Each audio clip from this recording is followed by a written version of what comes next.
በዚህ ያህል ጋፕ ምንም በእነሱ ሜዳ ሄደን አይታላ ፓላስ ማን ሲሰራ እንደነበር እኛ ጋር እንደዚህ ነገር አይሰራም። አስደሰታችሁኝ እግዚአብሔርን። ትክክለኛ አሁን ማለት ነው ትፈራለህ፣ ማንሲቲን ትፈራለህ እስከ መጨረሻው። እኔ ይህን ቲም ማለት ነው ምንም አይነት ጉዳት አያጋጥመው እንጂ ለዋንጫ ምንም የሚያስቆመው ጉዳይ አይኖርም፣ ምንም ነገር ማለት ነው። እና የዛሬ ጨዋታ ላይ ማለት ነው ፓላስ መጥፎ ሆኖ እንዳይመስል፣ ፓላስ አሪፍ ነበር። እኛ በጣም ቤስት ሆነን እኛ በልጠን ነው። ማንሲቲ ሁሌም ይበልጣል። ፋሚሊ በዚህ ይሞላል። ኢንስታግራም ላይ ከቻብለናል ኦፊሻል ቅዱስ ሰበን እያላችሁ ማለት እየገባችሁ አይጂ ላይ ፎሎ አድርጉኝ። እዛ ላይ የምንቀውጧለን ማለት ነው። ሌላው ፎደን የዚህ ልጅ ነገር በመመለሱ በጣም ደስ እያለ ፎደን ሃላንድ ነው አባቴ። እሱ ያገባል ያስቆጥራል። እኔም አይደክመኝም እጮሃለሁ። ሳቪኒዮ ዛሬ ጠቀምከን እኮ እዴ በአዲስ ጉልበት ገባ፣ ፔናልቲ ያሰጠ። አሬቻም ግን ፔፕ ማለት ነው በቃ ፔፕ አንድ ችግር ያለበት ነገር እኔ የማርሙሽ ጉዳይ ማለት ነው እንደ አልቫሬስ ሆኖ እንዳይቀር ነው በቃ ትልቁ ፍርሃቴ። ልጁ ድል ያስፈልጓል በጣም። ሲቲ አሸንፏል። አሁን 3-0 ማሸነፉን ስታዩት ማለት ነው ጠፍጥፎ ምናምን ያሸነፈ አይመስልም። ደብድቦ ነው ያሸነፈው። ይኸውላችሁ ያን ያህል አልደበደባቸውም ፓላሶች በጣም። ኧረ ማቴታ፣ ኧረ በስመ አብ እንዴ መላጣ፣ ኧረ ምንድነው? እኔ እኮ መላጣ አሰቃየኝ። ጋርዲዮላ መላጣ፣ ማቴታ መላጣ። ኳስ ይስታል፣ ሲቲ ያገባል። አንድ ኳስ አገኘ ሃላንድ ቅርቅር ቴስታ። ኧረ ምን አይነት ሮቦት ነው? ምን አይነት ሮቦት ነው? እናትህ ፎደን ምንድነው? ምን ጀመረ ፎደን? ወደ አቋሙ እየተመለሰ ነው ፎደን። የምሬን ነው። አሁን ለማወዳደር ሞክሩ። አሁን እስቲ እንፈቅድላችኋለን። አሁን እንደዚህ ማድረግ ሲጀምር ማለት ነው። አዌ ጌም ከፓላስ መሪ ለመሪ ቅርቅር። ሃላንድ ፔናልቲ ምንድነው የሚሰሩት? ሲቲዎች ነው። አንድ ኳስ እኮ ነው ያገኘው። ሃላንድ አገባ። ሰከንድ ሃፍ ፎደን አንድ ኳስ አገኘ ከቦክስ ውጭ ያገባው። ፓላሶች ሲቀጠቅጡ ኧረ በስመ አብ። ኢስማኤል ሳር በዚህ ይስታል፣ ማቴቴ ይስታል በዚህ። ኧረ በስመ አብ። ግን ትችላላችሁ አሁን ማለት ነው። በሁለት ነጥብ ሆኗል። አሁንም እዛው ላይ ናችሁ ማለት ነው። እኛ በኦንጎል ያሸነፍነው እናንተ 3-0 ያሸነፋችሁት አይደለም። አሪፍ ላይ ናችሁ። ከዛ በኋላ እኛ ቀሪውን ጨዋታዎቻችሁን እንዴት ደብድበን እንደምናሸነፍ ታያላችሁ። ክሪስታል ፓላስ ሁለተኛ ቡድኔ ይሄ ነው። ሁለተኛ ቡድን ማያስ ማይ ጋይ። የመጀመሪያ ሀፍ ላይ እኮ ስንት ድል እንዳባከኑ ማን ስንት ድል። ኧረ ማቴታ የምትባል ሰውዬ እንዴት አባህ ነው ማትችለው? በእናት ሳር የሳተው በቃ ቻንስ ክሬት ይደረጋል። ዋርተን ክሬት ያደርግላቸዋል፣ እነሱ አፍርድም ያበልቷል።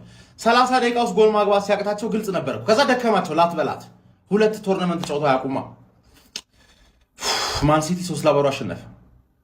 ሮቦቱ 2 ጎል አገባ። ሮቦት እያገባ ነው። 17 ጎል ደረሰ። ከባድ ነው። ጀርባችን ላይ እየተነፈሱብን ነው ጀርባችን ላይ ማለት ተረዳችሁኝ አይደል? ግን አሪፍ ነው። ኮንፊደንስ ይኑራችሁ።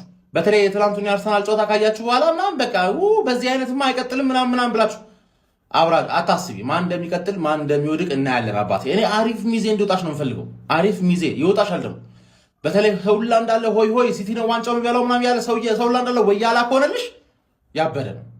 ሁላችሁንም 19ኛችሁን ነው የምበላችሁ ማለት ቁማር። ተረዳሽኝ አይደል? ለዛሬው አሪፍ ቪክቶሪ ነው። ቸርኪ ቢባል ሰው እየተላመደ ፎደን ኦን ፎርም ሆነ ቤንች ማያደርገው ለዛ ነው። አሪፍ ቪክቶሪ ነው።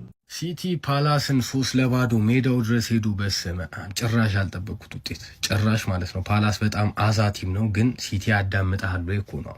ሜዳው ድረስ ሄዱ 3-0። ሃላንድ 2 ጎሎችን አስቆጥሯል፣ ግን አይወራም። ስራውን ጎል ማስቆጠር ካላስቆጠረ ነው የሚወራው፣ ቪዲዮ የሚሰራው እንጂ አገባ ተብሎ አይወራም ማለት ነው። ለማንኛውም አሁን ከተማችንን እንግዲህ ከኖይስ ለመጠበቅ ማንን ማመን እንዳለብን በትክክል ፍንትው ብሎ የታየ ይመስለኛል። ሌላ ስም አትጥሩ፣ ሌላ ቲም ስም በቃ ስግጥ ብለን አሁን ለሲቲ መቋጠር ነው። ኦፊሻሊ ወያላንን የሲቲ ከአርሰናል ጋር ያለው የነጥብ ጋፕ 2 ነው። አርሰናል ወልቭስን መጨረሻኛ ያለውን ወልቭስ እንደዛ 3 ጎል ራሳቸው ላይ ያስቆጥረውለት በመከራ እያሸነፈ ይወጣል። ይሄኛው ቡድን ደግሞ እያየኸው ነው። ፓላስን ከሜዳው ውጪ 3-0 ነጥፎ እየመጣ ነውና ተስፋለን አርሰናል ዋንጫ ላይ በላይ ይችላል። ተስፋለን ዮርዳን ኮንተንቱን አይቀየርም። ከቀየርኩም ማለት ነው ምዘፍነው እኔ ሲቲ ዋንጫ ሲበላ እያመመው መጣ የሚያስብል ፐርፎርማንስ ነው ከሲቲ የተመለከትነው። ወደ ታይትል ኮንቴንደርነት በአግባቡ ስቴትመንት የላኩበት ጨዋታ ነው። ኤርሊንግ ብሮት ሃላንድ 101 እና 102ኛ ጎል በማስቆጠር የዕለተ ዜን የሶተኑን 101 ጎል ያለውን ሰውዬ በልጦታል። ሚድፊልደር ነበረ። አሁን ቀጣይ ክርስቲያኖ ሮናልዶ 103ኛ ግብ ካስቆጠረ የሱን ይጋራል። 104 ሲያስቆጠር የዲዲ ድሮግባን ይጋራል እያለ ጥሏቸው ይሄዳል። እጅግ ጀግና አጥቂ ነው። ፈርስት ሃፍ 10 ተች ነክቶ ነው አንድ ያችን ቴስት አስቆጥሮ ይወጣና ችግር የለበትም። እጅግ የተለየ ተጫዋች ነው። ሲቲም በደንብ ቨርሳታሊቲው እየጠቀመው ነው። ማኔቱ ጋር እንደሚቆም አታውቁ። በርናርዶ ሲልቫ ሲለው ክንፍ ይወጣል፣ ሸርኪ ሲለው ክንፍ ይወጣል፣ ሲለው በነ ፉልባኮቹ ማቴስ ኑኔዝ ይወጣልና በደንብ ፍሉድ የሆነ ቲም ነው። የሆነ አይመስልም የድሮውን ከፍታ ስለምናውቀው አይመስልም እንጂ በጣም ጀግና ቡድን የሰራው ፔፕ ላይንደርስ። ኮሎቶሬ የነበረ ፕሬስ ኮንፈረንስ የሰጠው ፔፕ ስላልተመቸው በፐርሰናል ጉዳይ ብቻውንም ጉዟቸው ቀጥሏል። ይመቻቹ። ፎር ሌክቸር ማርክ አይረሳ። ሲቲ አሸነፈ ጀማው 3-0 በሆነ ውጤት አሸነፈ። እኔም ማዝነው ሲቲ ነጥብ ሊጥል ይችላል ብሎ የሚቋጠር የነበረ ሰው ካለ በጣም ነው ማዝንለት። የምሬ ነው የምላችሁ። ምክንያቱም የፔፕ ጋርዲዮላን ቡድን አታውቁትም ማለት ነው። በቃ የፔፕ ጋርዲዮላ ቡድን የዋንጫ ፉክክር ውስጥ ያለ ከመሰለው ማለት ነው ላለፉት አመታት እንደተመለከታችሁት ያ በነጥብ የሚበልጠው ወይም ደግሞ የዋንጫውን መሪነት ከፊት የያዘው ቡድን ቀድሞ ተጫውቶ ካሸነፈ ቀጣይ ጨዋታ የጋርዲዮላ ቡድን ተገለዋል እንጂ አይሸነፍም። በቃ ነጥብ አይጥልም። የጋርዲዮላ ሜንታሊቲ ይሄ ነው። በፍጹም ነው ከሱ ቀድሞ ማለት ነው የሚመራው ቡድን ካሸነፈ ቀጣዩን ጨዋታ ከማንም ጋር ይሁን ያሸንፋል። በዛ ላይ ደግሞ እንደዚህ አይነት ተጫዋቾች በአግባቡ እየመጣላቸው ያለበት ሰዓት ነው። ፎደን በቃ መጥቶለታል። ማን ጠፍቶበት እንዳልነበር ኳስ አሁን በጣም አሪፍ እየሆነ ይገኛል። ከዛ በተጨማሪ ደግሞ ሁሉ ጊዜም ቢሆን ጭራቁ ሃላንድ ጎል ያስቆጥርላል። በቃ ጥሩ ሆነም አልሆነም በቃ 9 ቁጥር አጥቂ ማለት ይሄ ነው። ይኸውልህ በቃ ጥሩ ሆነም ቡድን አልሆነም አስቆጠረ። በዚህ ላይ ደግሞ ፓላስ ዛሬ በተለይ 3ኛው ጎል የገባበት መንገድ ሲገባበዙ ነው ፔናልቲ የተሰጠው እንዳያችሁት ከሆነ እና በቃ ሲቲ ነው ጀማው እየመጣ ነው። ግን ይህንን እያየ ታዲያ የኛ ቡድን ነቃ ድንግጥ ማለት መቻል አለበት ጀማው። ለማንኛውም ሲቲ አሸንፎ እንግዲህ የነጥብ ልዩነቱን ድጋሚ ወደ 2 ዝቅ አድርጎታል። ጀማው ይመቻችሁ። ዛሬ ማተተቂ ማለኝ ሞያዬን የሚቀበለኝ ፈላው 10 ከ10 ይሰጥሻል። ወያላው ላይ አጣዳፊ ተቅማጥና በጠቃም ተሸበቀ። ይሄው ነው ደስ ብሎኛል። ወያላ ደበረው መሰለኝ። እኔ እንደሆነ ወያላ ሲደብረው ደስ ይለኛል፣ ወያላ ደስ ይለው ይደብረኛል። በቃ ደስ ብሎኛል። እሰይ ዛሬ ለአርሰናል ላይ እንዲደረስበት ምናምን ራሱ አይደለም እንጂ የቋጠርኩ የነበረው ፓላስ እንዲወርድ ነው የምፈልገው። ይሄ ቡድን እስኪወርድ ድረስ ሲጀመር አልፋተውም። እጋኪውን እንዴት እንደሚያስጠላኝ ክሪስታል ፓላስ የሚባል የሆነ ፓላስ ይፍረስልህና 3-0 ስጥት ለፓላስ ሁሌ ሲሸነፍ እየመጣው ቪዲዮ ሰራለሁ። ስጥት ተሰጠ 3-0 ስጥት እከክ የሆነ ቡድን እኛ ላይ ብቻ እንትን ይላል። ጥምብ ምን ተባብለን ነበር? አንቺ ምን ተባብለን ነበረ? ፓላስ ምንድነው? በቃ ከጭንቀት ማለት ነው አናርፍም። ከጭንቀት አናርፍም። አሁን ይሄ ሰውዬ በ27 ጨዋታ 41 ጎልና አሲስት። ወገን ገና እኮ የውድድሩ አጋማሽ ላይ አልደረስንም። ምንድን ወይ መርምሩት፣ የሚወስደው ነገር ካለ መርምሩት። መብረርም ጀምሯል። እንዲህ ነው ለአጥቂ ማለት በቃ ይጣልለታል፣ ቦታው ላይ ይገኛል፣ ጎል ያስቆጥራል። ኤርሊንግ ብሮት ሃላንድ ምን አይነት ተጫዋች ነው ይሄ! ደግሞ ጎረቤት አረ ፕሊስ፣ አረ ተይ የሆነ ነገር ፍጠሪ። አረ በለው የጋርዲዮላው ማንቸስተር ሲቲ አልተቻለም። ፓላስን ዛሬ ሜዳው ድረስ ሄዶ 3-0 ቀጥቅጦት ይምጣ። ዋው! ኮንግራ ሲቲዝኖች ኮንግራ።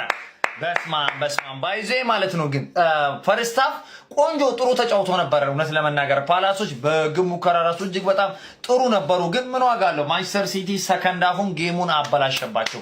በቃ ሲቲ ነው አበላሸባቸው። ከምር ነው የምላችሁ። ሁሌ ይሄ ክለብ ገገማ ሰገጥ የሆነ ክለብ ከኛ ጋር ሲሆን ብቻ ይገግማል። ማንቸስተር ሲቲው ርምርም ነው ያደረገው። በስማም ሃላንድ በ16ኛ ሳምንት 16ኛ ጎል አስቆጥሮ ፔናልቲ ደግሞ መጨረሻ ላይ 17 ጎል ገና በ16ኛ ሳምንት። አረ የተጫዋች ዘንድሮ የጎልደን ቡት የሱ ነው፣ ምንም ጥያቄ የለውም። ያለ ምንም ጥርጥር የዘንድሮውን የወርቅ ጫማ የሚወስደው ኤርሊንግ ብሮት ሃላንድ ነው፣ ምንም ጥያቄ የለውም። አረ በስማም ያጥቂ የመጀመሪያው ጎል ምን አይነት ነው? ንክር እኮ ነው ያደረገው። አረ ብቻ ግን ይለያል ዛሬ። ሪያን ቼርኪ እንዴት አባቱ ነው የሚችለው! ዋው! እኔ ድንቅ ብቃት! ይህ ተጫዋች ቀስ በቀስ ለካ እየተላመደ ሄደ። በእውነት ነው የምላችሁ። ኧረ በስመ አብ! ምን አይነት ኳስ ነው ለፎደን ራሱ እንደዛ ተገፋፍቶ የሰጠው። ፎደንም ፊኒሺንጉ እጅግ በጣም ያምራል። ፊል ፎደን ዘንድሮ ተመልሷል፣ ወደ አቋሙ ተመልሷል። ኮንግራ ማንቸስተር ሲቲዎች ይሄ ነው የዋንጫ ክለብ እንደዚህ ነው። በቃ ቆይ ደግሞ ረስቸው ሩበን ዲያዝ ምን አይነት ተከላካይ ነው? አረ ስለዚህ ተከላካይ እንዴት ነው ማይወራለት? በእውነት እንዴት አባቱ ነው የሚችለው ዛሬ? በስማም ፈርስት ሃፉም ሰከንድ ሃፉም እንዴት ነበር ሲከላከል የነበረው? ትችላለህ ማንዬ። ዋው ባይዜ ከግቫርዲዮል ጋር ራሱ እጅግ በጣም የሚገርም ጥምረትን እያሳዩ ነው እንግዲህ የሚገኙት እነዚህ ሁለት ተጫዋቾች። ግቫርዲዮል ራሱ ዛሬ እጅግ በጣም የሚገርም እንቅስቃሴ ነበር በመከላከሉ ረገድ ያደረገው። ኮንግራ ሲቲዝኖች ይመቻችሁ። እረ አምነናል ጋይስ፣ ሃላንድ ሮቦት መሆኑን አሳምረን ያመንነው። ምን አይነት ድንቅ ጨዋታን የተመለከትነው። ክሪስታል ፓላስ አድናቆት ይገባቸዋል ጋይስ። ግን ማንቸስተር ሲቲ የቤት ስራውን ጥንቅቅ አድርጎ ነው የወጣው። ወደ ሴላስ ፓርክ ያመራው ማንቸስተር ሲቲ እንግዲህ በ16ኛው ሳምንት የእንግሊዝ ፕሪሚየር ሊግ ጨዋታ ብዙ በተፈተነበትና ጫና በበዛበት ግጥሚያ ላይ ክሪስታል ፓላስን በሜዳውና በደጋፊው 3-0 በሆነ ውጤት ማሸነፍ ችሏል። ለማንቸስተር ሲቲ ጎሎችን የሚያስቆጠሩት ሁለቱን ሃላንድ ሲያስቆጥር አንዱን ደግሞ ፊል ፎደን አስቆጥሯል። ሃላንድ ጎል ማስቆጠር ማቆም አቅቶታል ጋይስ። ማን ነው የሚያስቆመው? ማንቸስተር ሲቲ ከሃላንድ ጋር የሚቆም አይመስልም ጋይስ።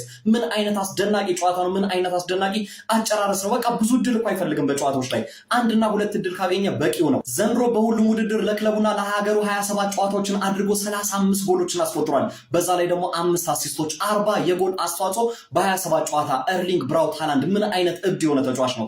ለማንኛውም ማንቸስተር ሲቲ በ2 ነጥብ ወደ አርሰናል መጠጋት ችሏል። 34 ነጥብ ይዞ ከአርሰናል በ2 ነጥብ ዝቅ ብሎ በፕሪሚየር ሊግ 2ኛ ደረጃ ላይ እየተከተለ ይገኛል። ስለ ማንቸስተር ሲቲ እጅግ ጣፋጭ ድል እናንተስ ምን ትላላችሁ? ሀሳብ አስተያየታችሁን ኮሜንት ሴክሽን ላይ አስቀምጡልኝ። ሜዳ ስፖርትን ፎሎ ማድረግ እንዳትረሱ። ግባ የዋንጫ ቲም ይሄ ነው። እሺ ተለይቷል የዋንጫ ቲም። አረ ከአርሰናል ጋር ጫውቱን፣ በቃ ከአርሰናል ጋር ጫውቱን። ሲያሳዝኑ በእናቱ ሁለተኛ ክለባችሁ ክሪስታል ፓላስ ምንም አልፈጠረላችሁ። እስቲ እናንተ ወይ በቃ ኢታር ላይ ስትመጡ ምን እንደምትፈጥሩ እናያለን እንጂ ምንም አልፈጠረላችሁም። ሁለተኛ ክለባችሁ ምንም አላዋጣል። ይሄ ነው የዋንጫ ቲም። ቁጭ አድርጎ 3-0 ያልተጠበቀውን ክሪስታል ፓላስን ሲያሸንፍ ዋንጫ ይበላል ተብሎ ደግሞ እየተገመተ ያለው ትላንትና ከወልቭስ ጋር በሜዳው በ2 ጎል አሸነፈ። ስለ ጨዋታው ሳወራ አረ በስማ አረ ቼርኪ እንዴት ነው የሚችለው? አረ ፉድ እኔ ስለማላወራሽ ሃላንድስ ዋንተጅ 1 ጎል ማለት ነው። የኛ አጥቂ እንዲህ ነው። አንዴ ይንካው ጎል ነው። ኳስ አይነካ ምናምን ፈርስታፍ ብዙ አይንካ፣ ግን ሲነካ ጎል ነው። ቸርኪ ለፎደን አሲስት ማለት ነው። አረ ድሪብል እያደረገ ሲገባ እንዴት ነው የሚያምረው! ነገውኑ አጫውቱን በእናታችሁ ከአርሰናል ጋር እናሳያቸው ማን እንደሆነ። ተስፋ እያደረጉ እንዳይቆዩ። አሁንም እኮ ሚዜ እያሉን ነው። ሚዜ ስለ ሚዜ እያወራ ነው። ሌላኛው ደግሞ ቴሌግራም ላይ ብልት አረ ስንቱ ጋር ነው የምንደሰተው? አሁን ፕሬዲክሽንስ ብለህ ተቀላቀል።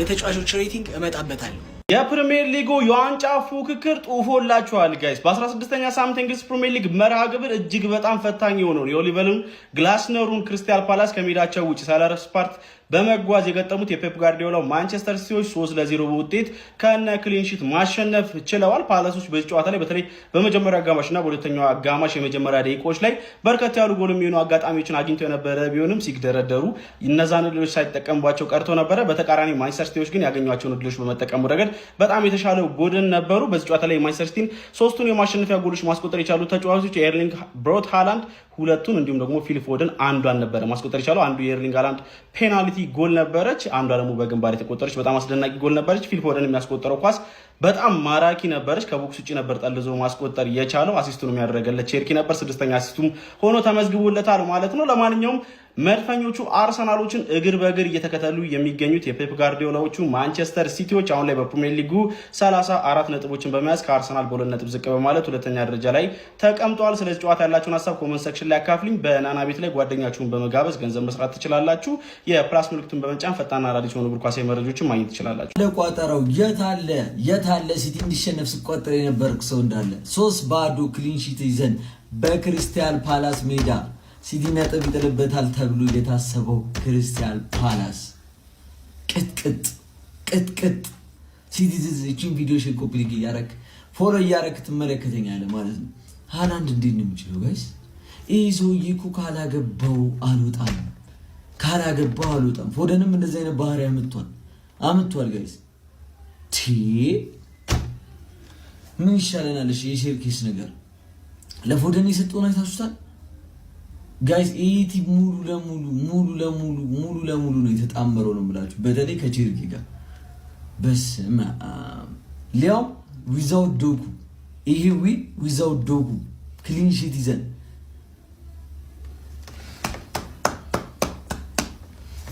አላስሞክርናቸውም ሁላ ብዙ ሙከራ መጨረሻ ላይ ጋይስ ውሻ በቤቱ ይጮሃል ሲባል ሰምታችሁ ታውቃላችሁ?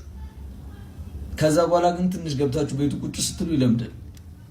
እንደዚህ ነው የሆነው ክሪስታል ፓላስ ገና ሲጀምር ያለ ሲጮ ታየ። መጨረሻ ላይ ለመደ፣ ተገረፈ። አርሰናል መጣውልሽ። ጂም ቪዲዮ ሼር፣ ኮፒ ሊንክ አድርጉ፣ ፎሎ አድርጉ። ይመቻችሁ። አልነገርኩሽም ወይ ባጥር ተንጠልጥዬ የእግር ኳሱ ጌታ ማን ሲቲ ነው ብዬ። ዛሬ ዓመት ያስቀየሙንን አጠቃላይ ቲሞች ሲቲ በጣም አድርጎ እያስቀየማቸው ነው። ኤፍ ኤ ካፕ ዋንጫን ፓላስ ቀምቶን ነበር፣ ዛሬ በጣም አስቀይመናታል። አርሰናል መፍራት ያለበት ትክክለኛ ሰዓት አሁን ነው። አንድ የአርሰናል ደጋፊ ምን ሲል ሰማሁት? የሲቲ ደጋፊዎች አትደሳሰቱ፣ አርሰናል ጥልቅ ስኳድ አለ ማለት ነው። ሲቲ የዋንጫ ቲም ነው፣ ሜንታሊቲው የዋንጫ ነው። ሰማሃ? እንኳን በሁለት